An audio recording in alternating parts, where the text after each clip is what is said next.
আজকের ক্লাসের টপিক হচ্ছে কন্ডিশনাল সেন্টেন্স। অ্যাকচুয়ালি কন্ডিশনাল সেন্টেন্সটা আমরা সাধারণত টেন্স বোঝার পরেই এটা চলে আসে, কারণ এটা টেন্সের সাথে কানেক্টেড। তো আমি যেটা বলছিলাম যে কন্ডিশনাল সেন্টেন্স মূলত আসলে টেন্সের পরবর্তী একটি ধাপ, কারণ কন্ডিশনাল সেন্টেন্সটাই পুরোটাই ডিপেন্ড করে টেন্সের উপর। এই কারণে আমরা টেন্সের পরবর্তীতেই কন্ডিশনাল সেন্টেন্স নিয়ে আজকে আলোচনা করব। আর কন্ডিশনাল সেন্টেন্সটা আসলে হোয়েন কখন ব্যবহার করব, হোয়াই কেন ব্যবহার করব, স্ট্রাকচারটা কি হবে, কন্ডিশনাল সেন্টেন্সের জেনারেল এক্সাম্পল এবং এক্সেপশনাল কিছু এক্সাম্পল আমরা দেখব। তো কন্ডিশনাল বলতে কি বোঝায়? কন্ডিশনাল মানে শর্ত। কন্ডিশনাল মানে শর্ত, হ্যাঁ, কিছু শর্ত সাপেক্ষে আমরা কিছু কথা বলবো। অর্থাৎ একটা শর্ত সাপেক্ষে আরেকটা বিষয় ঘটবে বা ঘটেছিল অথবা ঘটবে অথবা ঘটে। তো সেই ক্ষেত্রে আমরা কন্ডিশনাল সেন্টেন্স বলতেই বোঝা যাচ্ছে যে কিছু শর্তমূলক শর্তযুক্ত বাক্য। So let's get started.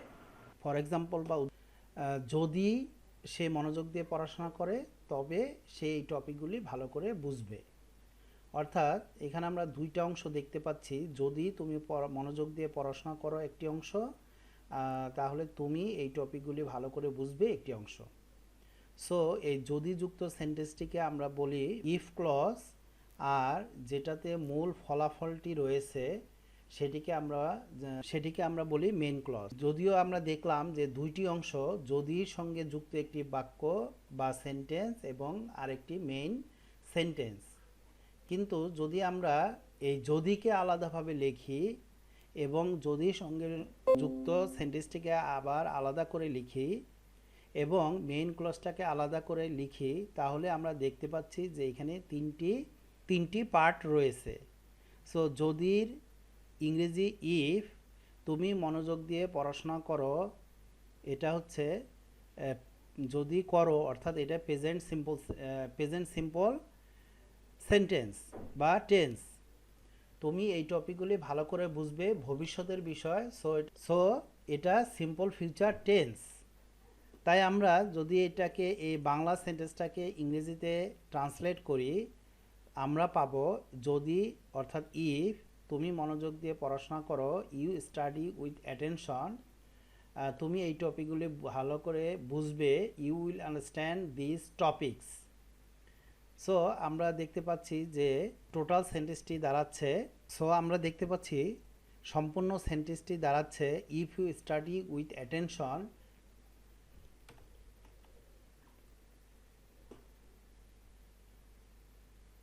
তো আমরা এই দুইটি পার্টকে যদি এক্স্যাক্টলি ভাগ করি, তাহলে দেখতে পাচ্ছি একটি অংশে যদি, আরেকটি অংশে তুমি মনোযোগ দিয়ে পড়াশোনা করো, আরেকটি অংশে তুমি এই টপিকগুলি ভালো করে বুঝবে। সো ফুল সেন্টেন্সটি হবে if you study with attention you will understand this topics. এই যে আমরা একটি ফুল কমপ্লিট সেন্টেন্স পেলাম, এই ধরনের যদি যুক্ত বা শর্তযুক্ত সেন্টেন্সগুলাই হলো কন্ডিশনাল সেন্টেন্স। আমাদের এই ধরনের সেন্টেন্সগুলি আজকের আলোচনার বিষয়। এই ধরনের সেন্টেন্স তৈরি করতে গেলে আমরা সাধারণত 4 রকমের এই ধরনের সেন্টেন্স পাবো। Conditional sentences are of 4 types: zero conditional sentences, first conditional sentences, second conditional sentences and third conditional sentences. এই 4টির বিষয়ে আমরা আজকে ডিটেলস বুঝবো। Zero conditional. So zero conditional কখন? Zero conditional is called the factual or the real conditional. হ্যাঁ, factual মানে বস্তুগত বা রিয়াল বাস্তবিক। ফ্যাক্টস থাকে, এখানে ফ্যাক্টস থাকে, ট্রুথ থাকে, হ্যাবিটস থাকে অর্থাৎ অভ্যাসগত বিষয় থাকে, রুলস নিয়ম নীতি থাকে, ইনস্ট্রাকশন অর্থাৎ নির্দেশনা থাকে। এই ধরনের যুক্ত কিছু কন্ডিশন বা শর্তযুক্ত সেন্টেন্সগুলোই হচ্ছে zero conditional. For example, if this happens, যদি এটা ঘটে, দিস ইজ দ্য রেজাল্ট, এই হবে তার ফলাফল। ফ্যাক্ট অর ট্রুথ, এখানে কিছু বস্তুত সত্য বা ট্রুথ আছে। ইফ দিস হ্যাপেন, যদি এটা ঘটে।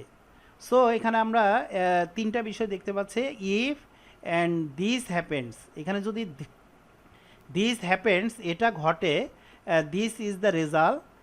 নাম্বার টুতে এক্সাম্পল দেখতেছি আমরা, ইফ ইউ স্টাডি গ্রামার, যদি আপনারা গ্রামার স্টাডি করেন, ইট গেটস ইজিয়ার, তখন এটা খুব সহজ হবে। ইফ ইউ প্র্যাকটিস এভরিডে, যদি আপনারা ডেইলি বা প্রত্যহ প্র্যাকটিস করেন, ইউ উইল ইমপ্রুভ, আপনারা উন্নতি করবেন। When when he become sick, যখন সে অসুস্থ হবে, হি গোজ টু হসপিটাল, তাকে সে হসপিটালে যায়। যখন সে অসুস্থ হয় তখন সে হসপিটালে যায়। সো আমরা দেখতে পাচ্ছি যে এখানে কিছু শর্তযুক্ত বাক্য, যেটা একটা কারণে আরেকটা ঘটে, বা আরেকটা হয়, বা আরেকটা করে। এই ধরনের এখানে মূলত তিনটা পার্ট আছে, তিনটা পার্ট। যেমন আমরা জিরো কন্ডিশনাল সেন্টেন্সের স্ট্রাকচার দেখতে পারবো তিনটা পার্ট কি, ইফ বা হোয়েন, প্রথম অংশে থাকে ইফ বা হোয়েন, মাঝের অংশে থাকতেছে সিম্পল প্রেজেন্ট। সিম্পল প্রেজেন্ট অর্থাৎ হলো প্রেজেন্ট ইনডিফিনিট, প্রেজেন্ট ইনডিফিনিট, এটাকে আদার্স নিয়ে। তো এই সিম্পল প্রেজেন্ট বা প্রেজেন্ট ইনডিফিনিট সেম বিষয়, প্লাস তারপরের অংশে থাকবে সিম্পল প্রেজেন্ট, আবার সিম্পল প্রেজেন্ট বা প্রেজেন্ট ইনডিফিনিট। এর কারণ হচ্ছে জিরো কন্ডিশনাল, এইখানে আমরা কিছু শর্তযুক্ত বাক্য দেখতে পাচ্ছি, যেমন ইফ, ইফ মানে যদি, ইফ প্রত্যেকটা ইফ আছে, হোয়েন মানে যখন, হি বিকাম সিক, যখন সে অসুস্থ হয়, হি গোজ টু হসপিটাল, সে হসপিটালে যায়। অর্থাৎ একটা অসুস্থ হওয়া একটা শর্ত, আর তার ফলাফল হচ্ছে সে হসপিটালে যায়। এটা হলো তার ট্রুথ বা ফ্যাক্ট বা ফলাফল। তো এই হচ্ছে আমাদের জিরো কন্ডিশনাল। কারণ জিরো কেন? কারণ এখানেও প্রেজেন্ট ইনডিফিনিট, এখানেও প্রেজেন্ট ইনডিফিনিট, এই কারণে জিরো। এখানেও অর্থাৎ দুইটা সেন্টেন্স থাকে এখানে। এটা হচ্ছে ইফ ক্লজ, এই প্রথম অংশটাকে বলে ইফ ক্লজ, আর পরের অংশটাকে বলা হয় মেইন ক্লজ।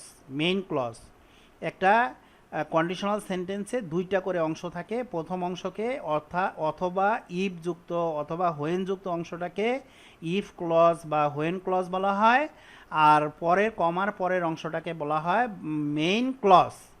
সো আমরা সেকেন্ড এক্সাম্পলে দেখতে পাচ্ছি ইফ ইউ স্টাডি গ্রামার, এটা হচ্ছে ইফ ক্লজ, আর ইট গেটস ইজিয়ার, এটা হচ্ছে মেইন ক্লজ।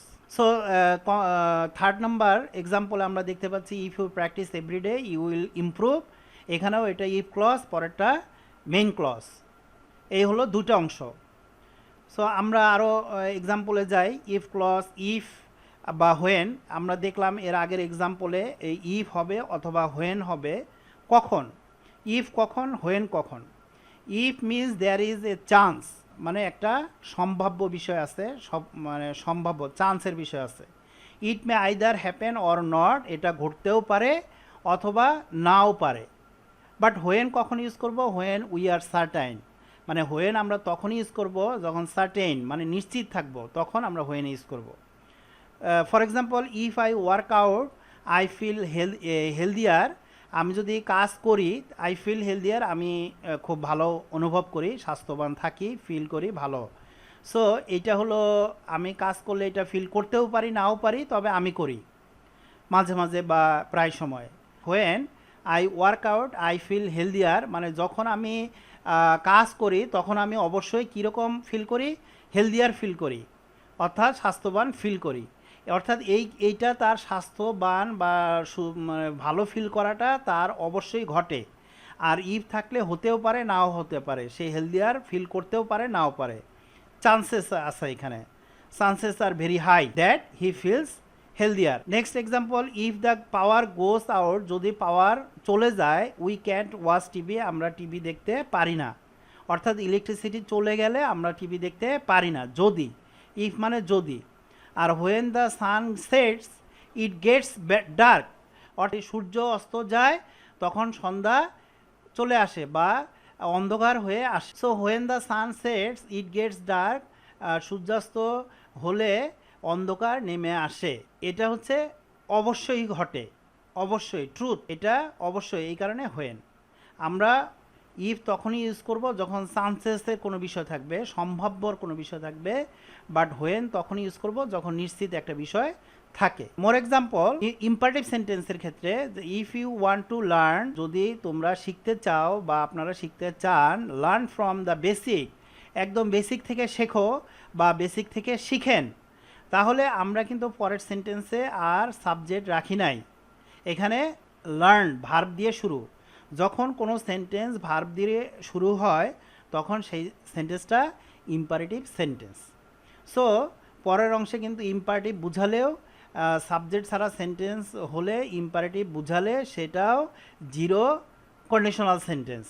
যে if you want to learn, যদি আপনারা শিখতে চান, learn from the basic, basic থেকে শিখেন। এখন স্টার্টিং মেইন ক্লজ, আবার মেইন ক্লজ আমি বলেছিলাম যে ইফ যুক্ত সেন্টেন্সটা হচ্ছে ইফ ক্লজ আর সাবঅর্ডিনেট ক্লজ, আর ইফ এর পরের অংশে যে সেন্টেন্স সেটা হচ্ছে মেইন ক্লজ। সো আমরা এখানে দেখতেছি I go to the beach, আমরা বিচে চলে যাই, সমুদ্র সৈকতে চলে যাই। ইফ ইটস হট, যদি গরম অনুভব করি।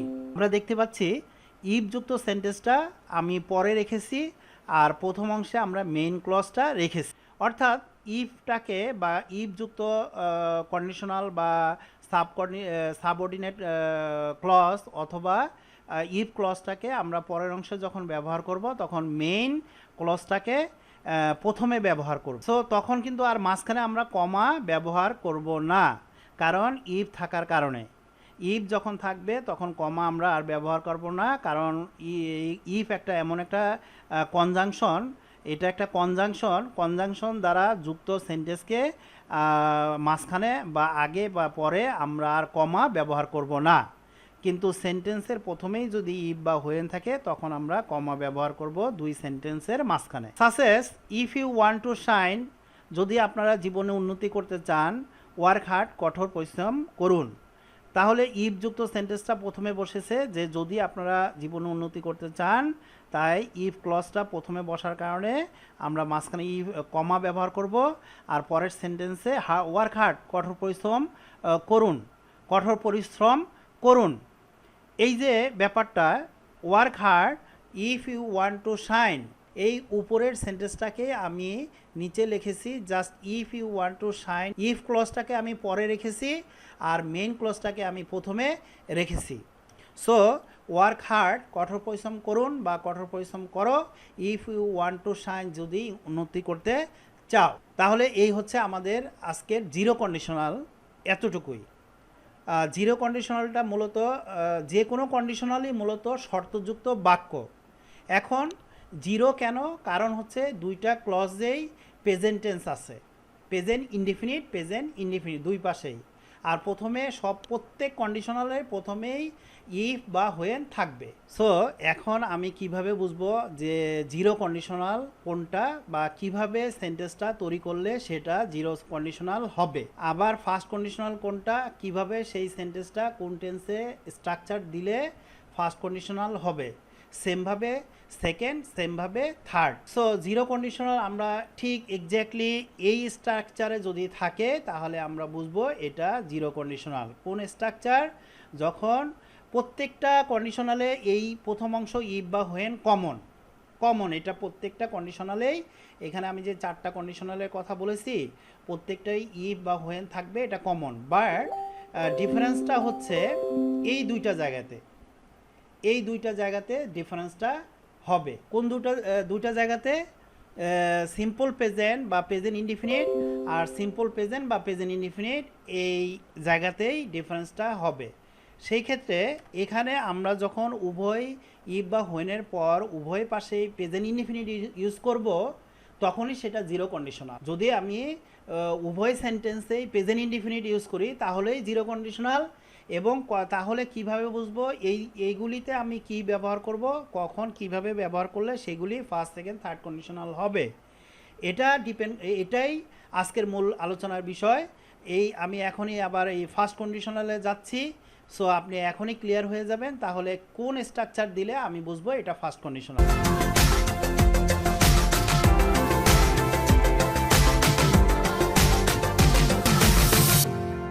First conditional is call possible conditional, মানে সম্ভাব্য, পসিবল মানে ঘটবে, সম্ভাব্য। Likely to be happening in the future, অর্থাৎ ফিউচারে, ভবিষ্যতে ঘটবে, ভবিষ্যতে ঘটবে এই ধরনের। সাসেস প্রিডিকশন, মানে প্রিডিকশন করি আমরা, পূর্ব থেকে অনুমান করি। সুপারস্টিশন, কিছু কুসংস্কার থাকে এগুলির বিষয়ে। প্রমিসেস, মানে আমরা কোনো প্রতিজ্ঞা করলে, অফার দিলে, অফার থাকলে, হ্যাঁ, প্ল্যানস থাকলে। যেমন অফার বলতে যে আপনারা যদি একটা কিনেন 2টা ফ্রি পাবেন, অর্থাৎ ভবিষ্যতের বিষয়, শর্ত। কিন্তু প্ল্যান, পরিকল্পনা থাকলে যে আমি এইটা হলে এটা করব, প্ল্যান, পরিকল্পনা। ওয়ার্নিং, যে আমরা যদি বৃষ্টিতে বাহিরে যাই তাহলে আমাদের ঠান্ডা লাগতে পারে, ওয়ার্নিং।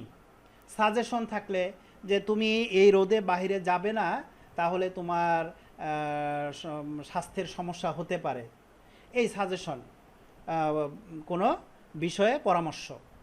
সো এই ধরনের কোনো কথাবার্তা, সেন্টেন্স বা এই ধরনের কোনো বিষয়, ভাব বা এক্সপ্রেশন যখন আমরা এক্সপ্রেস করব, তখন সেই সেন্টেন্সগুলি যখন আমরা ফার্স্ট কন্ডিশনালে ব্যবহার করব, ফার্স্ট কন্ডিশনালে ব্যবহার করব কিভাবে? ফর এক্সাম্পল, ইফ, আমি বলেছি যে ইফ মানে যদি, এটা কন্ডিশনাল সেন্টেন্স করার অন্যতম প্রথম শর্ত। ইফ বা হোয়েন থাকবেই। ইফ মানে যদি, কন্ডিশন শুরু হয়ে গেল। You do some work again and again, তুমি যদি কোনো ডু করো, সাম ওয়ার্ক কোনো কাজ, অ্যাগেন অ্যান্ড অ্যাগেন, অর্থাৎ তুমি যদি কোনো কাজ বারবার করো, you will get confidence to do the same thing in a proper way successfully, তাহলে ওই কাজটি, ওই একই কাজটি তুমি সঠিকভাবে, সফলভাবে করতে পারবে, করতে পারবে। কনফিডেন্সের সাথে তুমি এটা সফলভাবে কমপ্লিট করতে পারবে বা করতে পারবে। সো এখানে আমরা এই প্রথম অংশে বলতেছি যে তুমি যদি একই কাজ বারবার করো, এটা একটা শর্ত, তাহলে কি হবে? তুমি ওই কাজটা কনফিডেন্সের সাথে, সফলতার সঙ্গে সঠিকভাবে করতে পারবে। কেউ কি বলেন একটু যে you do some work again and again, এটা কোন টেন্স, এটা কোন টেন্সে আছে? এটা স্যার প্রেজেন্ট টেন্সে আছে। Yes, present indefinite, present indefinite আছে। যেহেতু এখানে এম ইজ আর অথবা হ্যাভ এস অথবা হ্যাভ বিন, হ্যাজ বিন, কোনোটাই নেই, প্রিন্সিপাল ভার্ব আছে, সো এটা প্রেজেন্ট ইনডিফিনিট। ইফের পরে প্রেজেন্ট ইনডিফিনিট এবং তারপরে কমা, তারপরে বলেন এই সাবজেক্টের পরে উইল আছে এবং প্রিন্সিপাল ভার্বের প্রেজেন্ট ফর্ম আছে। সো এই পরের অংশে এটা কোন টেন্স? কে একজন বলেন please. Future indefinite. Good, future indefinite, thank you. So আমরা দেখতে পাচ্ছি যে যদি ইফের পরে প্রেজেন্ট ইনডিফিনিট থাকে, তারপরে কমার পরের অংশে মেইন ক্লজে যদি ফিউচার ইনডিফিনিট থাকে, তাহলে সেটা ফার্স্ট কন্ডিশনাল। সো এই বিষয়টা দাঁড়াচ্ছে যে যদি ইফের পরে আমরা প্রেজেন্ট ইনডিফিনিট ইউজ করি এবং তারপরের মেইন অংশেও প্রেজেন্ট ইনডিফিনিট ইউজ করি, তাহলে সেটা জিরো কন্ডিশনাল। বাট আমরা যদি ইফের পরে যদি আমরা প্রেজেন্ট ইনডিফিনিট ইউজ করি, তারপরের মেইন ক্লজে যদি আমরা ফিউচার ইনডিফিনিট ইউজ করি, তাহলে সেটা ফার্স্ট কন্ডিশনাল। ক্লিয়ার? জি স্যার। Okay, fine. যে ভাই প্রশ্ন করেছিলেন যে কিভাবে বুঝবো জিরো কন্ডিশনাল, ওইটা যদি বুঝে থাকেন, এইটা ফার্স্ট কন্ডিশনাল যদি বুঝে থাকেন যে এই স্ট্রাকচার হলে ফার্স্ট, তাহলে ওইটা জিরো, এইটুকু তো ক্লিয়ার? হ্যাঁ sir, clear. Okay, thank you. So second example, if you are learning English, হ্যাঁ, আপনি যদি ইংলিশ শিখতে থাকেন, you will definitely find this lesson helpful, তাহলে আপনি নিশ্চিতভাবে এই লেসন খুবই হেল্পফুল বা সহায়তাকারী হিসেবে খুঁজে পাবেন বা পাবেন। সো এখানে ইফের পরে আমরা প্রেজেন্ট ইনডিফিনিট না করে প্রেজেন্ট কন্টিনিউয়াস হিসেবে ব্যবহার করেছি। যদি আমরা এটা ইংলিশটা শিখতে থাকি, তাহলে অবশ্যই ডেফিনেটলি আমরা এটাকে একটি হেল্পফুল লেসন হিসেবে পাবো।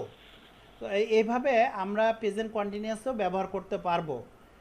এই শুধুমাত্র প্রেজেন্ট ইনডিফিনিটেই করতে হবে এরকম না, তবে ম্যাক্সিমাম ক্ষেত্রে প্রেজেন্ট ইনডিফিনিটই ইউজ করা হয়। যেমন আমি যদি এটা লিখতাম, if you learn English you will definitely find this lesson helpful, অর্থাৎ তুমি যদি এটা ইংলিশ ভালো করে শেখো, you will definitely find this lesson helpful, এই লেসনটি খুবই হেল্পফুল হিসাবে পাবে। নেক্সট, ইফ ইট রেইনস, ইফের পরে ইট রেইনস এটা প্রেজেন্ট ইনডিফিনিট, তারপরে দে উইল নট প্লে, তাহলে তারা খেলবে না। যদি বৃষ্টি হয় তারা খেলবে না, অর্থাৎ এটা ফিউচারের বিষয় বোঝাচ্ছে। যদি বৃষ্টি হয়, যদি ইট রেইনস বৃষ্টি হয়, এটা present indefinite, they will not play তারা খেলবে না, ফিউচার ইনডিফিনিট। সো এটা first conditional. Actually it's not our duty to find out which sentence is this, is it first conditional, second conditional আর third conditional. এই find out করাটা আমাদের target না, আমাদের মেইন মটো, মেইন উদ্দেশ্য না। আমাদের উদ্দেশ্য হলো যে একটা কন্ডিশনাল সেন্টেন্স আমাদেরকে লিখতে হবে প্রপার ওয়েতে বা কারেক্টভাবে, এটা হলো আমাদের টার্গেট। সো এটা কোন কন্ডিশনাল এটা না, আসলে আমি যখন এখানে ইফের পরে প্রেজেন্ট ইনডিফিনিট লিখবো, তারপরে আমি ফিউচার ইনডিফিনিট লিখবো, এটা আমাদেরকে মনে রাখতে হবে প্রপার সেন্টেন্স, কারেক্ট সেন্টেন্স লেখার জন্য। ইংলিশে যে 4টা স্কিল আছে, listening, speaking, writing and reading. So এইটা আমাদেরকে ভালোভাবে এক্সপার্ট হওয়ার জন্য, স্কিল হওয়ার জন্য আমাদের এই স্ট্রাকচারগুলি জানা দরকার। যে আমরা যদি লিখতে যাই ইফ ইট রেইনস, আমি যদি লিখি they would not play, they would not play তারা খেলবে না, এটা হবে না, ইনকারেক্ট। এখানে অফকোর্স যেহেতু এটা প্রেজেন্ট ইনডিফিনিট আছে, এখানে আমাদেরকে ফিউচার ইনডিফিনিট লিখতে হবে। ফিউচার ইনডিফিনিটের অক্সিলারি ভার্ব শ্যাল এবং উইল, কোনোভাবেই শুড বা উড লেখা যাবে না। এটা হচ্ছে আমাদের structure. Number 4, if Sadia doesn't go in time, যদি সাদিয়া সময় মতো না যায়, সো এখানে ডাজেন্ট অর্থাৎ present indefinite, she will fail to catch the train, সে ট্রেনটি ধরতে পারবে না, ফিউচার ইনডিফিনিট। এটা একটা শর্তযুক্ত বাক্য, কন্ডিশনাল সেন্টেন্স। সো যেহেতু ইফ দিয়ে শুরু এবং তারপরে প্রেজেন্ট ইনডিফিনিট আছে, সো আমাদেরকে অবশ্যই এটা মেইন ক্লজে ফিউচার ইনডিফিনিট লিখতে হবে। এটাই হচ্ছে আমাদের target. She will fail to catch the train, সে ট্রেনটি ধরতে পারবে। এখন আমরা স্ট্রাকচার দেখব ফার্স্ট কন্ডিশনালের। ইফ বা হোয়েন প্লাস সিম্পল প্রেজেন্ট বা প্রেজেন্ট ইনডিফিনিট এবং তারপরে সিম্পল ফিউচার অথবা ফিউচার ইনডিফিনিট। আসলে ইনডিফিনিটকে আমরা সিম্পল নামেও বা বলি। সিম্পল প্রেজেন্ট মানে প্রেজেন্ট ইনডিফিনিট, সিম্পল ফিউচার মানে ফিউচার ইনডিফিনিট। সো আমরা বুঝতেই পারছি যে ইফ বা হোয়েনের পর যদি প্রেজেন্ট ইনডিফিনিট থাকে, তাহলে আমরা ফিউচার ইনডিফিনিট লিখবো পরের অংশে। আরও কয়েকটা এক্সাম্পল দেখলে আমরা we will be more clear. If clause, যেমন ইফ ক্লজ প্রথমে if you don't study hard, যদি কঠোর পড়াশোনা না করেন, you will not get a 9 band in IELTS, আইএলটিএসে আপনারা 9 ব্যান্ড পাবেন না। আমরা জানি যে আইএলটিএসে 9 ব্যান্ডের উপরে টোটাল মার্কিং। সো আমরা যদি ভালো করে স্টাডি না করি, তাহলে কিন্তু আমরা আইএলটিএসে 9 পাবো না। তেমনিভাবে আমি যদি এবার দেখাচ্ছি মেইন ক্লজ প্রথমে লিখি, যে মেইন ক্লজটা আমি প্রথমে লিখলাম you will not get a 9 band or 8 band in IELTS, আইএলটিএসে 8 ব্যান্ড বা 9 ব্যান্ড পাবেন না। If you don't study hard, কঠোর পড়াশোনা না করলে, কঠোরভাবে স্টাডি না করলে। অর্থাৎ সবসময় যে এই যে এটা আমি লিখেছি, সবসময় যে আমাদেরকে প্রথমে আর তারপরে প্রেজেন্ট ইনডিফিনিট তারপর ফিউচার ইনডিফিনিট লিখে এই স্ট্রাকচার ফলো করতে হবে তা না। আমরা এখানে এই সিম্পল এই অংশটা ফিউচার ইনডিফিনিটটা আগে দিতে পারি, আর এখানে এই প্লাস ইফের অংশটাকে মাঝখানে রেখে আমরা এই সিম্পল প্রেজেন্ট ইনডিফিনিটকে শেষে লিখতে পারি। সো তখন কিন্তু আমরা আর কমা ব্যবহার করব না। দেখেন ইফের আগে পরে কমা নাই, অর্থাৎ আমরা যদি মেইন ক্লজটাকে প্রথমে লিখি, ইফযুক্ত সেন্টেন্সটাকে আমাদেরকে পরে লিখতে হবে, তখন মাঝখানে কমা ব্যবহার করা যাবে না। বাট ইফযুক্ত ক্লজটা যদি আমরা প্রথমে লিখি, তাহলে মেইন ক্লজের আগে আমাদেরকে কমা ব্যবহার করতে হবে। Next example number 7, if she doesn't call, সে যদি আমাকে কল না করে, আই উইল বি অ্যানয়েড, আমি বিরক্ত হব। এক্ষেত্রে যদি না ডাকে অর্থাৎ ডাজেন্ট না, আমরা যখন একটা সেন্টেন্সকে নেগেটিভ করি তখন ডাজেন্ট বা ডন্ট ইউজ করি প্রেজেন্ট ইনডিফিনিট। কিন্তু পরের এক্সাম্পল নাম্বার 8 আমি দেখিয়েছি যে ডাজেন্ট বা ডন্ট ব্যবহার না করেও নেগেটিভ করতে পারি। সেটা কিভাবে, সেটা আমরা আনলেস ব্যবহার করে। আনলেস মানে যদি না, আনলেস ইউ ভিজিট কানাডা, আপনি যদি কানাডা ভিজিট না করেন, you can't know the generosity of the Canadian, তাহলে কানাডিয়ান মানুষদের আপনি মহানুভবতা জানতেই পারবেন না। সো আমরা ডাজেন্ট বা ডন্ট ব্যবহার না করেও প্রথম অংশে দেখতে পারলাম যে এটা একটা present indefinite sentence. Present indefinite, unless মানে যদি না, আনলেসের মধ্যে ইফও আছে আবার ডাজেন্টও আছে। আনলেস মানে যদি না, এখানে বলতে পারেন যে স্যার ক্যান্ট কেন, ওন্ট তো হওয়ার কথা, বা উইল বা ওন্ট হওয়ার কথা। অর্থাৎ এখানে আমরা এই যে সিম্পল ফিউচারে শ্যাল উইলের পাশাপাশি আমরা কেন ব্যবহার করতে পারবো, কেন ব্যবহার করে সেই ভবিষ্যতের সম্ভাব্যতা বুঝাতে পারবো। Unless you visit Canada, Canada যদি ভ্রমণ না করেন, you can't know the generosity of the Canadian, কানাডিয়ানদের মহানুভবতা আপনি জানতে পারবেন না। এটা ভবিষ্যৎ বুঝে। সো এখন ইফের পরে আমরা আবার একটা হোয়েন যুক্ত সেন্টেন্স বলবো। হোয়েন দ্য সান সেটস, যখন সূর্যাস্ত হয়ে যায়, ইট উইল গেট কোল্ড, তখন ঠান্ডা নেমে পড়ে বা ঠান্ডা ঠান্ডা লাগে, ঠান্ডা লাগে। সো এটা একটা হোয়েন দিয়েও আমরা এই ফার্স্ট কন্ডিশনাল বোঝাচ্ছি, যে ফার্স্ট কন্ডিশনাল তো ক্রিয়েট করা যায়, লেখা যায় ইফ বা হোয়েন দুটা দিয়েই। সো এটা একদম simple sentence. Next number 10, last of the first conditional sentence, main clause not. হ্যাঁ, if you don't invite me, তুমি যদি আমাকে ইনভাইট না করো তাহলে আই উইল নট কাম, আমি আসবো না। মেইন ক্লজে আমরা নট ব্যবহার করে উইল নট ব্যবহার করেছি। এখন যদি আমি উইল নট না ব্যবহার করে আমি ওন্ট ব্যবহার করি, এটাও অ্যাপ্রোপ্রিয়েট এবং কারেক্ট। আমরা if you don't invite me, যদি আমাকে দাওয়াত বা ইনভাইট না করো, আই ওন্ট কাম, আমি আসবো না। এটাও একটা ফার্স্ট কন্ডিশনাল। শুধু যে অ্যাফার্মেটিভ সেন্টেন্সই হইতে হবে এমন না, এখানেও নেগেটিভ, এখানেও নেগেটিভ। ওন্ট, ডোন্ট, ওন্ট, মানে সেন্সটা ঠিক আছে কিনা, মূল হচ্ছে যে সেন্সটা আমাদের অ্যাপ্রোপ্রিয়েট আছে কিনা, হ্যাঁ, লজিক্যাল কিনা। If you don't invite me, যদি দাওয়াত না করো, আই ওন্ট কাম। এখানে যদি বলি if you invite me I will, যদি if you don't invite me, আমাকে দাওয়াত না করো, আই উইল কাম, আমি আসবো, এটা তো মানানসই না, লজিক্যাল না। সো এটা নেগেটিভ দ্বারা যেই সেন্স বোঝাচ্ছে, আমরা তারপরের মেইন ক্লজে ওই ধরনের কানেক্টিং একটা লজিক্যাল সেন্টেন্স কমপ্লিট করব ফিউচার ইনডিফিনিটে। এটাই আমাদের টার্গেট। ক্লিয়ার? ফার্স্ট কন্ডিশনাল কোনো সমস্যা আছে আপনাদের? জি না sir. Okay, fine, thank you. এখন আমরা সেকেন্ড কন্ডিশনাল দেখব। সেকেন্ড কন্ডিশনাল অ্যাকচুয়ালি ফার্স্ট কন্ডিশনালের মতোই একটা বিষয়, জাস্ট স্ট্রাকচারে একটু ডিফারেন্ট। যে সেকেন্ড কন্ডিশনাল আমরা কখন ব্যবহার করব, সাধারণত এই চারটা ক্ষেত্রে আমরা সেকেন্ড কন্ডিশনাল ব্যবহার করি। সেকেন্ড কন্ডিশনাল স্ট্রাকচার যাওয়ার পূর্বে আমরা একটু আগে জেনে নিব সেকেন্ড কন্ডিশনাল কখন ব্যবহার করি।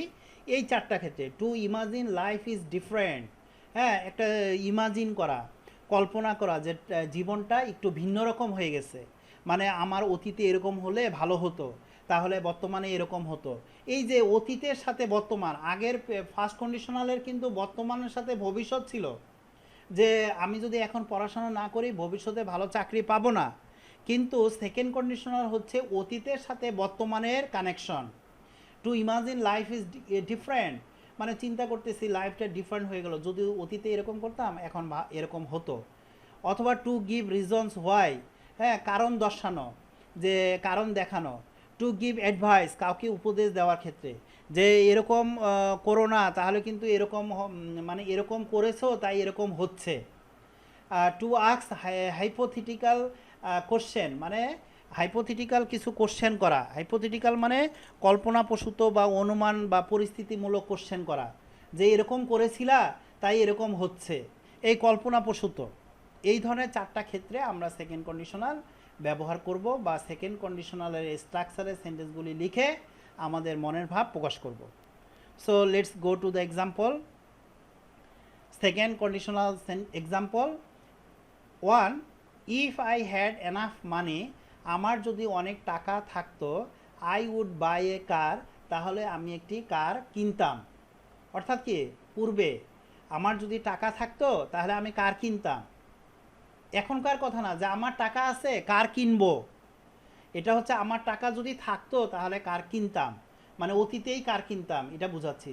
সো এখানে একটা জিনিস খেয়াল করেন, ইফ তো থাকবে, তারপরের অংশে আই হ্যাড এনাফ, মানে আমার যদি পর্যাপ্ত বা এনাফ মানি থাকতো, টাকা থাকতো, তাহলে আই উড বাই এ কার, আমি একটি কার কিনতাম। মানে কিনতাম মানে কি, অতীতেই হ্যাঁ কিনে ফেলতাম। সো এখানে আমরা দেখতে পাচ্ছি যে ইফের পরে এইটা কিন্তু পাস্ট ইনডিফিনিট হ্যাড। হ্যাঁ, আপনারা বলতে পারেন স্যার বলেছিলেন যে হ্যাড পাস্ট পারফেক্টে ইউজ হয়, কিন্তু হ্যাড তখনই পাস্ট পারফেক্ট হবে যখন হ্যাডের পরে প্রিন্সিপাল ভার্বের থ্রি, মানে 3 নাম্বার ফর্মটা থাকবে, তখন সেটা পাস্ট পারফেক্ট। হ্যাঁ, হেডের পরে যখন প্রিন্সিপাল ভার্বের পাস্ট পারফেক্ট থাকবে, কিন্তু হেডের পরে পাস্ট পারফেক্ট এখানে নেই, এখানে কোনো প্রিন্সিপাল ভার্বই নেই। হ্যাঁ, হেড আছে শুধু, অর্থাৎ হ্যাভ বা হ্যাজ মানে আছে, হ্যাভ বা হ্যাজ মানে আছে, প্রেজেন্ট ইনডিফিনিটে আমরা ব্যবহার করব শুধু আছে অর্থে। আই হ্যাভ এনাফ মানে আমার অনেক টাকা আছে, এটা প্রেজেন্ট ইনডিফিনিট। বাট আমি যদি বলি আই হ্যাভ বট এ কার, আমি একটি কার কিনেছি, এটা প্রেজেন্ট পারফেক্ট, কারণ হ্যাভের পরে বট এখানে পাস্ট পার্টিসিপল ফর্ম আছে ভার্বের। সো ব্যাপারটা হচ্ছে যে ইফের পরে যদি পাস্ট ইনডিফিনিট থাকে, তাহলে তারপরে আমরা সাবজেক্টের পরে উইল বা শ্যাল বা উইল ব্যবহার না করে শ্যালের পরিবর্তে শুড এবং উইলের পরিবর্তে উড ব্যবহার করব, এবং ক্যানের পরিবর্তে কুড ব্যবহার করব, মেয়ের পরিবর্তে মাইট ব্যবহার করব। তাহলে সেকেন্ড কন্ডিশনালে যদি আমরা দেখি ইফের পরে পাস্ট ইনডিফিনিট, তাহলে মেন ক্লজে সাবজেক্টের পরে আমরা কি কি ব্যবহার করব, কেউ একজন বলেন প্লিজ। এটা I won the lottery, if I won the, আমি যদি লটারি জিততাম, অর্থাৎ এটা পাস্ট ইনডিফিনিট, ইফের পরে পাস্ট ইনডিফিনিট, তাই এখানে মেন ক্লজে সাবজেক্টের পর উড হয়েছে। এমনিভাবে ইউ লিভড ইন কানাডা, তুমি যদি কানাডায় বাস করতে, you could have an English friends, তাহলে তোমার ইংলিশ ফ্রেন্ডস থাকতো। অর্থাৎ ইফের পরে যদি পাস্ট ইনডিফিনিট হয়, তাহলে তারপরে আমাদেরকে সাবজেক্টের পরে শ্যাল না ব্যবহার করে শুড এবং উইল ব্যবহার না করে উড ব্যবহার করতে হবে। ফিউচার ইন দ্য পাস্ট, এটাকে বলে future in the past. Next 3 number, if it rain, যদি বৃষ্টি হতো। হ্যাঁ, rained past indefinite, if it rain যদি মানে যদি বৃষ্টি হতো, দে উড নট প্লে, তারা খেলতো না, অতীতের ঘটনা। হ্যাঁ, এই দের পরে আমরা কি ব্যবহার করেছি, উড, অর্থাৎ উডের পরে আমরা ভার্বের প্রেজেন্ট ফর্ম ব্যবহার করব। What would you do if you didn't get the job, হ্যাঁ কি হতো, এখানে হোয়াট উড ইউ ডু, তুমি কি করতা, if you didn't get the job. দেখেন, if you didn't get the job এটা পাস্ট ইনডিফিনিট, তুমি যদি চাকরিটি না পেতা তাহলে কি করতা, যদি চাকরিটি না পেতা তাহলে কি করতা, এটা হচ্ছে পাস্ট ইনডিফিনিটের অংশ। তাই আমরা মেন ক্লোজে সবসময় সাবজেক্টে পরে উড ব্যবহার করব। ওকে, স্ট্রাকচারটা আমরা একটু দেখে নেই। স্ট্রাকচারটা হচ্ছে ইফের পরে আমরা পাস্ট ইনডিফিনিট ব্যবহার করব, পাস্ট ইনডিফিনিট, তারপরে আমরা মেন ক্লোজে সাবজেক্টের পরে উড, কুড, মাইট এগুলি ব্যবহার করব। সো এখানে আরও কিছু এক্সাম্পল আছে। সেকেন্ড কন্ডিশনালে আমরা আরও কয়েকটি এক্সাম্পল দেখব। ফর এক্সাম্পল 5 নম্বরে হাইপোথেটিক্যাল, অর্থাৎ অনুমান নির্ভর বা পরিস্থিতিমূলক কোনো কন্ডিশন হলে, if you had a day in the USA what would you do, যদি আপনি ইউএসএতে একটা দিন থাকেন তাহলে আপনি কি করতেন, থাকতেন তাহলে কি করতেন। আরেকটা example, where would you go, আপনি কোথায় যেতেন, if you could travel to any country, হ্যাঁ যদি আপনি কোনো যে কোনো কান্ট্রি বা যে কোনো দেশ ভ্রমণ করার সুযোগ পেতেন বা যেতে পারতেন, তাহলে কোন কান্ট্রি, কোথায় আপনি যেতেন। নাম্বার 7, গিভ অ্যাডভাইস, উপদেশমূলক বাক্য লেখার ক্ষেত্রে, উপদেশমূলক সেন্টেন্সের ক্ষেত্রে আমরা কন্ডিশনাল এভাবে বলি, ইফ আই ওয়ার ইউ, আমি যদি তুমি হতাম, I would help the poor, আমি গরিবদের সাহায্য করতাম। অর্থাৎ উপদেশমূলক, আমি যদি তুমি হতাম গরিবদের সাহায্য করতাম। নাম্বার 8, সেম এক্সাম্পল, সেম টাইপের example, if I were you, আমি যদি তুমি হতাম, I could go to London, আমি লন্ডনে যেতাম।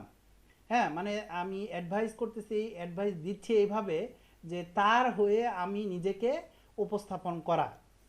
তার জায়গায় আমার নিজেকে উপস্থাপন করে তাকে অ্যাডভাইস দেওয়া। Number 9, give reasons why if he wasn't busy.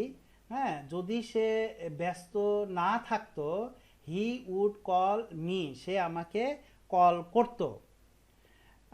এটা হচ্ছে কারণ দর্শানো, অর্থাৎ আমরা এমন একটা কন্ডিশনাল সেন্টেন্স যে অতীতের একটি সিচুয়েশনে কারণ দর্শানো আমরা এই সেকেন্ড কন্ডিশনালে লিখতে পারি।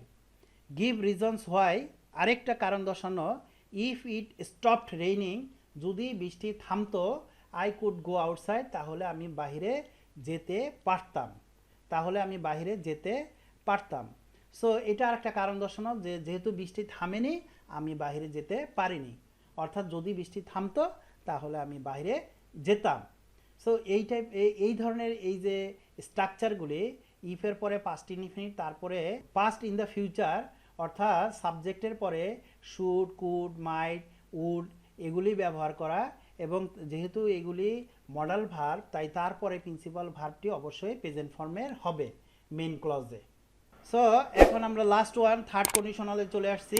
থার্ড কন্ডিশনাল সেন্টেন্স খুবই ইজি, এবং এই কারণে ইজি যে থার্ড কন্ডিশনাল মূলত জিরো কন্ডিশনাল, ফার্স্ট কন্ডিশনাল এবং সেকেন্ড কন্ডিশনালের থেকে তুলনামূলক কম ব্যবহার করা হয়। হ্যাঁ, এটা একদম খুবই কম ব্যবহার করা হয়। জাস্ট আমাদেরকে স্ট্রাকচারটা জেনে রাখা দরকার এই জন্য, যদি কখনো প্রয়োজন পড়ে লিখতে হবে বা বলতে হবে।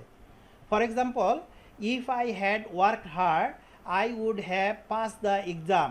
আমি যদি কঠোর পরিশ্রম করতাম, I would have passed the exam, তাহলে পাস করতাম। অর্থাৎ আমি এখানে ইফ তো থাকবেই কন্ডিশনাল সেন্টেন্স যেহেতু, তারপরে আপনারা দেখেন if I had work hard, এটা কিন্তু পাস্ট পারফেক্ট টেন্স। এটা কি টেন্স? Past perfect. এই হ্যাডের পরে প্রিন্সিপাল ভার্বের পাস্ট পার্টিসিপল ফর্ম আছে। সো যেহেতু এটা পাস্ট পারফেক্ট, পাস্ট ইনডিফিনিট না, সেকেন্ড কন্ডিশনালে ছিল পাস্ট ইনডিফিনিট প্রত্যেকটাতেই। সো এখানে পাস্ট পারফেক্ট হবে।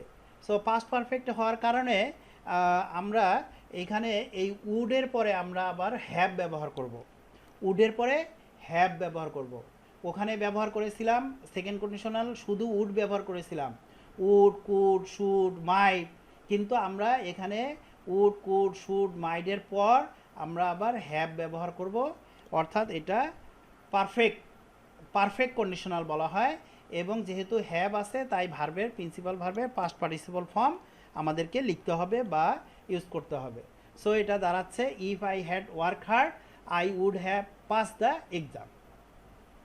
If I had reached late my classes, আমি যদি আমার ক্লাসে লেট করে পৌঁছাতাম, my class teacher would have punished me, আমার ক্লাস টিচার আমাকে শাস্তি দিত। If I had got GPA 5, আমি যদি জিপিএ 5 পেতাম, I would have become happy, আমি খুব হ্যাপি হতাম বা খুশি বা সুখী হতাম। অর্থাৎ এখানে উড হ্যাভের পরে আমরা ব্যবহার করব বিকাম পাস্ট পার্টিসিপল ফর্ম, কারণ become, became, become. Number 4, if he had got money he would have bought the car, তাহলে সে কারটি কিনতো। সো এখানে দেখতে পাচ্ছি হ্যাডের পরে গট পাস্ট পার্টিসিপল ফর্ম, এবং উড হ্যাভ অবশ্যই হবে সাবজেক্টের পর, এবং তার পাস্ট পার্টিসিপল প্রিন্সিপাল ভার্বের পাস্ট পার্টিসিপল ফর্ম হবে। সো আমাদের এখানে স্ট্রাকচারটা দাঁড়াচ্ছে এরকম। এখন আমি একটু স্ট্রাকচারটা বলি যে ইফের পরে আমরা পাস্ট পারফেক্ট ব্যবহার করব, তারপরে আমরা উড, কুড, শুড, মাইট এগুলির পরে আমরা হ্যাভ ব্যবহার করব। কি ব্যবহার করব? হ্যাভ। এবং হ্যাভের পরে প্রিন্সিপাল ভার্বের পাস্ট পার্টিসিপল ফর্ম ব্যবহার করব। স্ট্রাকচারটা হচ্ছে এরকম, ইফের পরে পাস্ট পারফেক্ট, তারপরে উড, শুড, কুড, মাইট। হ্যাঁ, আমরা কিন্তু এখানে শুডও ব্যবহার করতে পারি, SHOULD, শুড, এবং তারপরে হ্যাভ অবশ্যই থাকবে। আর হ্যাভের পরে যেহেতু হ্যাভ আছে তাই প্রিন্সিপাল ভার্বের পাস্ট পার্টিসিপল ফর্ম। আর কয়েকটা এক্সাম্পল আছে এই থার্ড কন্ডিশনালের, সেম একই রকম example. If I had known how useful English was for my career, যদি আমি জানতাম, হ্যাঁ হ্যাড নোন, যদি আমি জানতাম ইংলিশটা আমার কেরিয়ারে কতটা useful, I would have paid more attention to it at school, তাহলে স্কুলে আমি এটার প্রতি আরও বেশি গুরুত্ব দিতাম বা অ্যাটেনশন দিতাম। Number 6, if I had work hard, আমি যদি কঠোর পরিশ্রম করতাম, I would have pass the exam, তাহলে এক্সামে পাস করতাম। Number 7, if I had got a chance, এইটা পাস্ট পারফেক্ট। হ্যাঁ, চান্স যদি পেতাম, I would have visited America, America ভ্রমণ করতাম।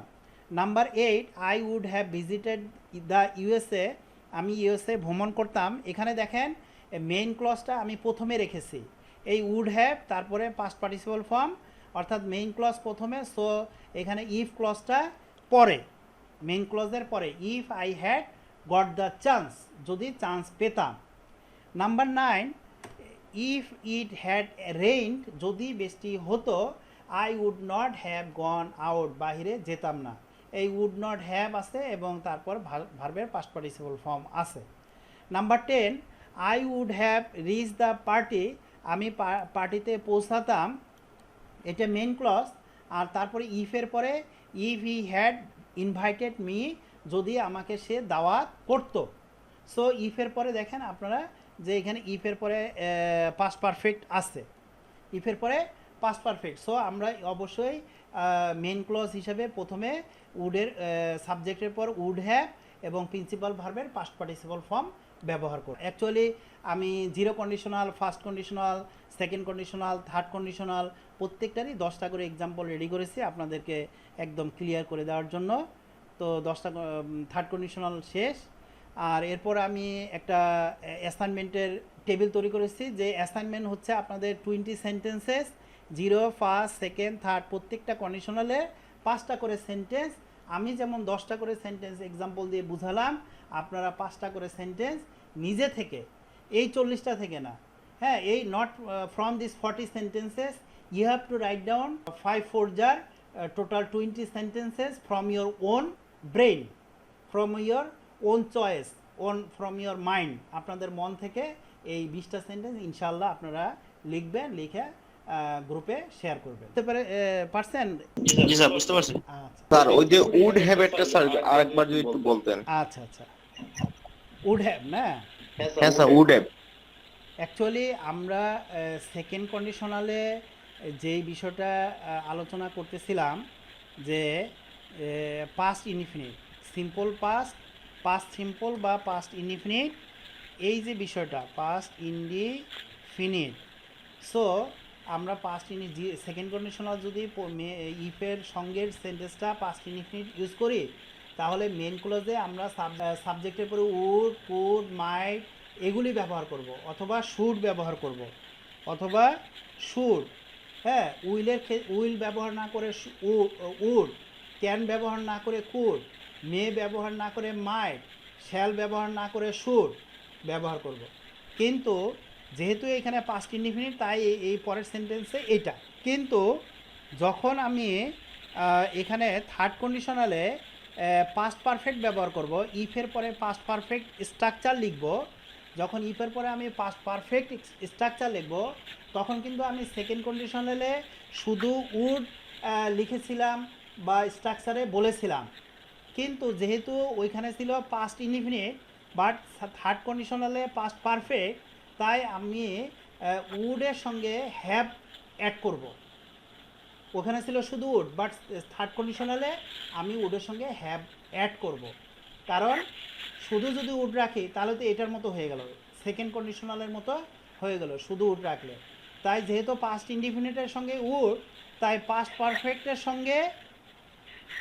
পারফেক্টের সঙ্গে আমাদের ব্যবহার করতে হবে would have, could have, might have, should have. আর যেহেতু আপনারা জানেন have, should have, could have, might have এগুলি আছে, তাই আমরা তখন প্রিন্সিপাল ভার্বের সঙ্গে প্রিন্সিপাল ভার্বের পাস্ট পার্টিসিপল ফর্ম ব্যবহার করব।